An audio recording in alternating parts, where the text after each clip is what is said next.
Hey, hi, it's Meredith. I'm here with our message for Wednesday, the 2nd of June, 2021. We are using the Animal Spirit Oracle, Sawyer's Lenormand, the Radiant Wise Tarot for our message today. So let's get right into it. Let's see what our spirit animals are for the day. Excuse me. Our first is White Raven Spirit. Trust in the magic. What a nice message. We've had a good week of cards so far. We've seen a lot of the Emperor, and we've been encouraged deeper into trusting our journey and the fulfillment that is surprising us and delighting us in the journey. So here's this beautiful message of trust in the magic. And why wouldn't we? Because it reveals itself constantly because of our positive attitude and our choice to be happy. We also have Bee Spirit. So nice. Sweet results await. Yes, I know we've spoken of it. Some of you don't have evidence for all of the messages we've been receiving with the Nine of Cups, Ace of Cups, Emperor. There's been so much success in the energy atmosphere for us to just tap into, draw upon. And Bee Spirit here tells us that some of us aren't seeing evidence, and that's fine. We don't really need it. It's trust in ourselves, trust in our journey, and knowing that consistently choosing the happiness, the love, the bliss, the joy creates much more of it. We've seen so much of the Ace of Cups represented on the Knight of Cups, the Nine of Cups. I mean, we add the cards together, we get the Ten of Cups.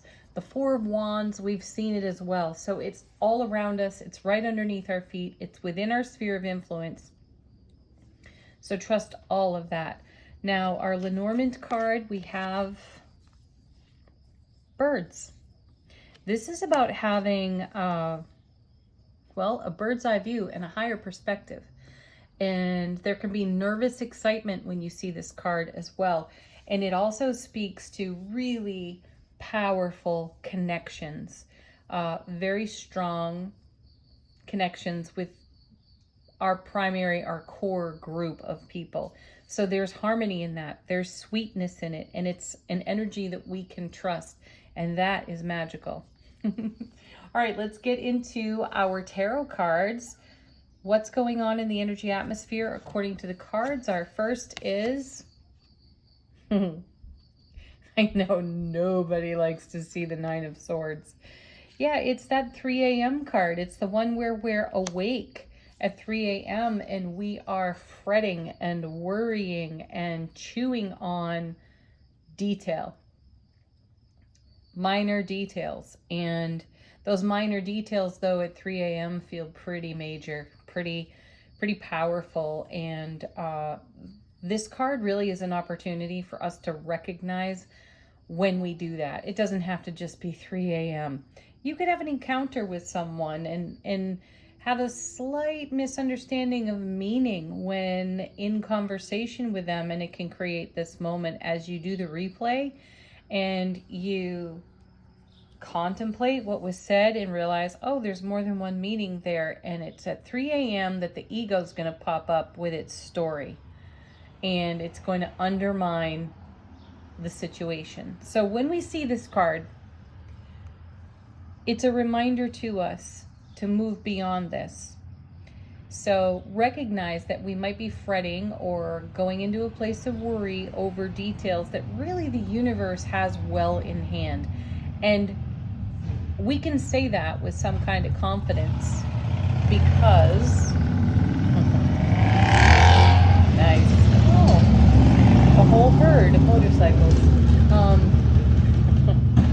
Pardon the noises.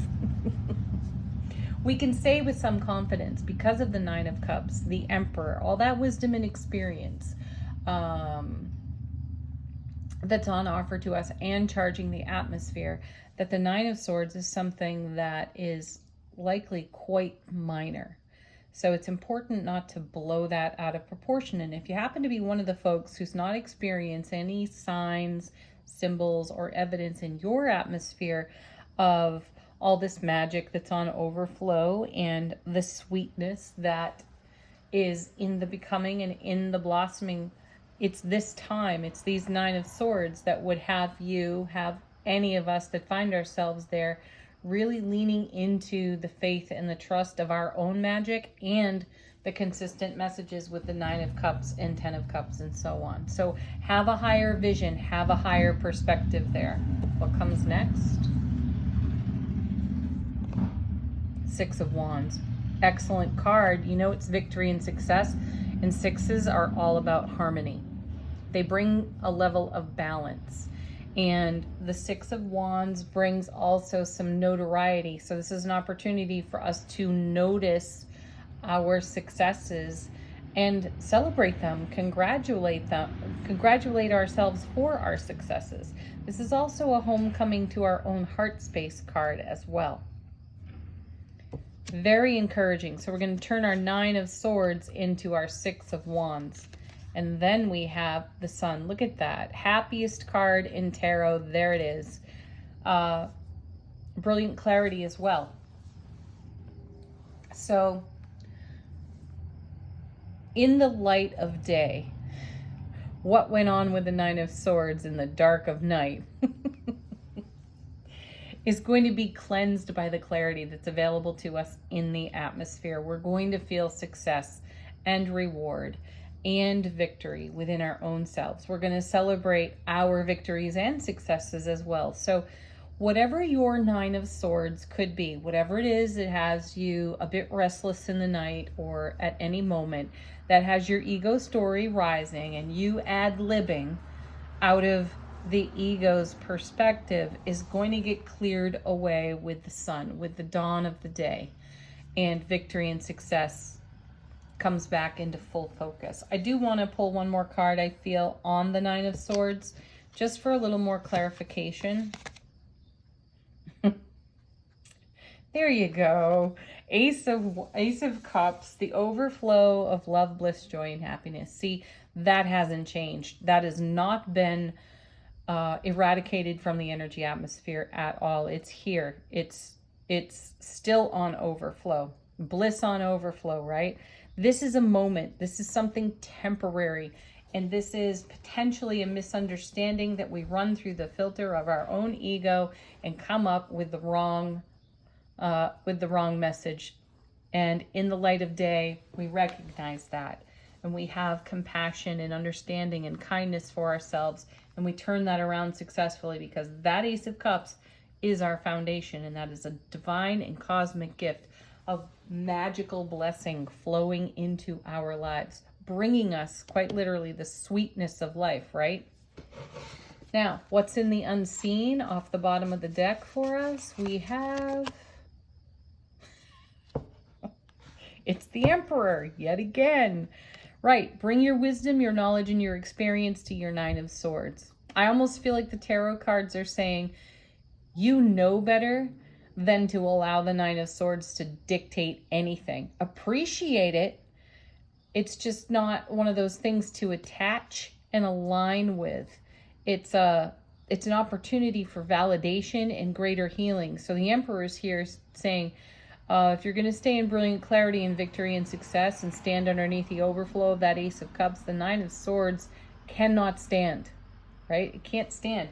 And we're far better off to wisely use our experience from our journey to turn whatever our Nine of Swords is into truth and come right back to the heart center and continue to trust ourselves.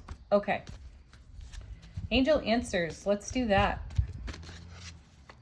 This is your opportunity to ask a question, get confirmation on something. Like that card, Big Happy Changes. We had, what did we have in yesterday's or the day before? Happy, happy. It's still here with us. See, the cards continue to affirm for us that the atmosphere is charged in this way, The Nine of Swords may be something that's being shown to us, offered up to us out of retrograde, so we can recognize it and say, oh, hey, thank you, retrograde, for showing me this, because now I can do something about it. I have all the resources, tools, and willingness in my heart to love whatever my Nine of Swords is into wholeness. I know what mine is. It's been shoved right up in my face time and again. And what's wonderful about it is that I'm no longer having that same old ego reaction to it. I'm now seeing it and saying, hey there, thank you. I can upgrade that.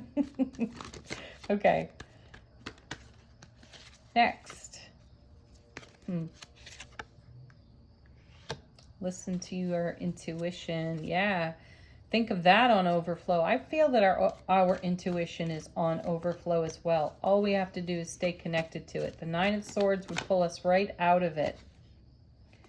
And you know, here it is again. I think this was in yesterday's reading. We've got recovery. Right there on the Nine of Swords. We're recovering from whatever pattern set that Nine of Swords energy in motion. And it's quite likely it got grounded into our beingness through programming, and we're having an opportunity to take a nice look at it with loving eyes and a loving heart. No judgment, no blame, none of that. Just pure love. Because there's something better, and it's already here. It's the big happy changes, because we do what? Consistently choose the happiness. Okay. Affirmation from the Super Attractor deck. What do we have here? I'm going to take one right off the bottom. Very nice. This one reminds me of the Six of Cups and the Empress at the same time. I am patient, knowing that whatever is of the highest good is coming to me. So, you know, we have this pregnant lady here receiving from an angelic presence, and that's the universe handing us, quite literally, that Ace of Cups that shows in our reading. So turn patient into allowing, and allow the universe to bless you. Stay connected to your happy and create your own big changes, because you listen to the guidance of your intuition, which allows for recovery on anything Nine of Swords related in your world currently or from the past that is showing up now. Have a beautiful Wednesday, everybody. Peak of the week. Thank you for your messages. I so appreciate them, and I will take a moment to reply to those. Anyway, deeply appreciated to all of you who do leave a message. I love reading them. Have a beautiful day. Peace, love, joy, happiness. Namaste. Bye for now.